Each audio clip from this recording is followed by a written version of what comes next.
Les effets des tarifs imposés par Donald Trump, le président élu des États-Unis pour la deuxième fois, commencent à se faire sentir. Le président Trump avait déclaré que ces tarifs visaient à ramener l'économie américaine à ses jours d'antan et avait commencé à travailler sur ce projet après sa prise de fonction. Mais à ce stade, à la fois les tentatives de représailles du Canada, du Mexique et de la Chine et le fait que des tarifs supplémentaires affecteront le consommateur américain ont créé un effet de bombe sur le marché boursier, avec une chute de plus de 100 points. Le Nasdaq enregistrant sa pire journée depuis 2022 avant de rebondir quelque peu, augmentant d'environ 0,5%, mais cela n'a pas atténué les inquiétudes concernant le marché boursier. Les actions américaines ont perdu plus de 4 trillions de dollars en valeur depuis l'arrivée de Trump. L'indice boursier principal du Canada a chuté aujourd'hui, tandis que les marchés boursiers américains ont connu leur pire journée depuis des années. Le marché boursier américain, qui était en déclin la semaine dernière, a commencé la nouvelle semaine en chute, entraînant une perte de 1,7 trillion de dollars, le plus grand recul depuis plusieurs années. Quelles seront les conséquences de cette chute du marché boursier américain et l'économie américaine? Pourra-t-elle rebondir à l'avenir, comme le dit le président Trump? Nous analyserons les derniers développements et conflits mondiaux. Les actions ont chuté en raison des préoccupations croissantes sur la possibilité d'une récession aux États-Unis. Le Dow a perdu près de 900 points, le S&P 500 a baissé de 2,7% et le Nasdaq a chuté de 4%, les actions des grandes entreprises technologiques poursuivant leurs ventes. Les actions de Tesla ont chuté de 15% et d'autres entreprises comme Apple, Microsoft, Alphabet, Amazon.com, Nvidia et Meta ont également baissé de 2 à 5%.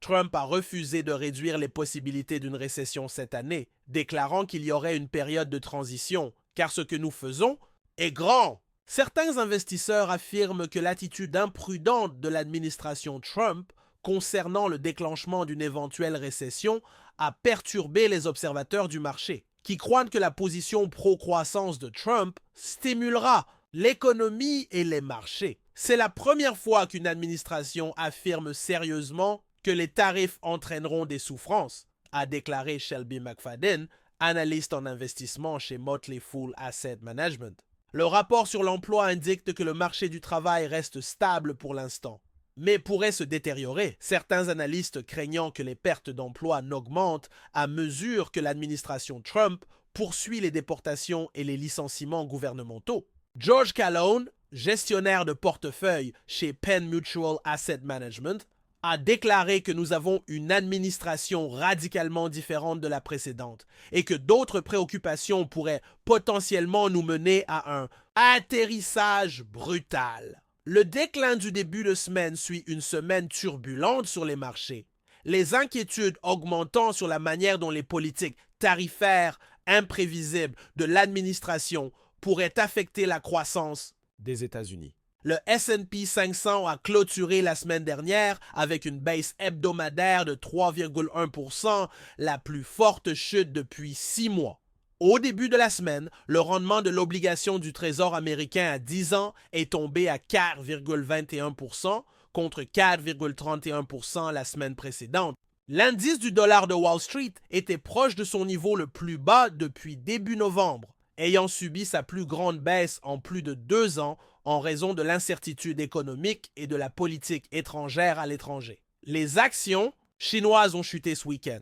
Les données de l'INSEE montrant que les prix à la consommation en Chine ont baissé plus que prévu le mois dernier. L'indice Stoxx Europe 600 a chuté de 1,3%, tandis que les actions de défense européennes ont continué leur récente montée. Les indicateurs de l'inflation de février, ainsi que les données sur la confiance des consommateurs et les offres d'emploi, seront publiés dans les prochains jours. Les principaux facteurs contribuant à cette chute comprennent des valorisations boursières élevées par rapport aux moyennes historiques, l'incertitude économique déclenchée par les politiques commerciales changeantes et les résultats décevants des entreprises. Tesla, par exemple, a vu sa capitalisation boursière chuter de plus de 125 milliards de dollars en une seule journée. Des entreprises comme Delta Airlines ont également réduit leurs prévisions de bénéfices en raison des préoccupations concernant les conditions économiques. Les investisseurs restent inquiets en attendant les prochains rapports sur l'inflation, les politiques des taux d'intérêt et les actions gouvernementales possibles pour stabiliser l'économie. Pourquoi les marchés boursiers américains chutent-ils? La récente vague de vente est causée par plusieurs facteurs, dont les incertitudes liées à la politique commerciale, la crainte d'une récession possible et les préoccupations concernant les valorisations boursières élevées. L'incertitude générée par les guerres tarifaires avec le Canada, le Mexique et l'Europe pousse les conseils d'administration et les cadres supérieurs à reconsidérer leur trajectoire, a déclaré Peter Ozag, PDG de Lazard, dans une déclaration. Les actions technologiques ont été les plus touchées par cette baisse, Tesla ayant perdu 125 milliards de dollars en valeur en une seule journée, tandis qu'Apple et Nvidia ont chuté de près de 5%. L'indice S&P 500 du secteur technologique a baissé de 4,3% au total.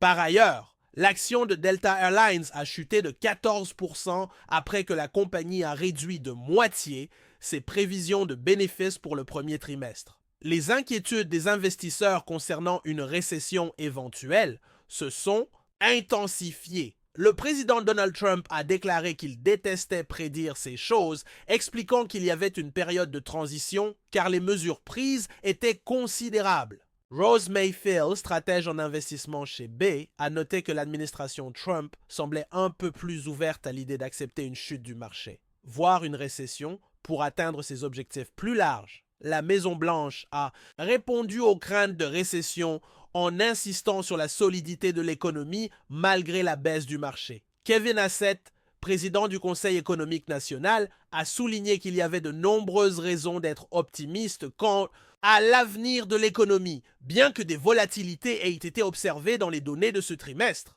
Hassett a également précisé que l'incertitude autour des tarifs serait bientôt résolue et que les réductions d'impôts contribueraient à stimuler l'investissement et les salaires réels, mais les craintes des investisseurs de récession et la volatilité continue du marché reflètent des préoccupations plus larges. Les investisseurs surveillent plusieurs facteurs clés, notamment le prochain rapport sur l'inflation, les décisions de taux d'intérêt de la Réserve fédérale et les mesures possibles du gouvernement pour stabiliser l'économie. Une nouvelle baisse de la confiance des investisseurs pourrait entraîner une chute supplémentaire des marchés. De nombreux investisseurs sont préoccupés par les valorisations élevées des actions américaines depuis un certain temps et cherchent un catalyseur pour une correction du marché. Dan Coatsworth, analyste en investissement chez AJ Bell, a déclaré que face à la volatilité des marchés, les investisseurs doivent rester informés et envisager des stratégies de diversification pour gérer le risque.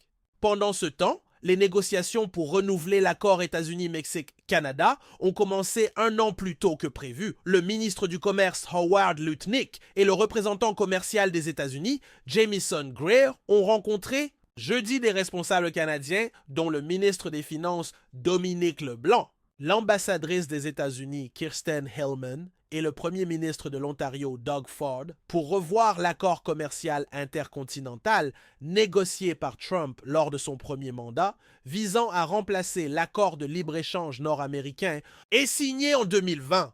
Trump entend utiliser les menaces de tarifs pour inciter ses voisins continentaux à négocier. En public, il a déclaré que des substances illégales et l'immigration incontrôlée motivaient sa politique tarifaire, mais des personnes proches des négociations ont également précisé que son objectif était de revoir l'accord commercial, qu'il avait qualifié de plus juste, équilibré et bénéfique jamais adopté. L'objectif des États-Unis dans ces négociations n'est pas entièrement clair, mais une déclaration de la Maison-Blanche a indiqué que les responsables avaient discuter de l'engagement ferme de Trump à poursuivre un commerce équitable et du rôle potentiel du Canada dans ses efforts.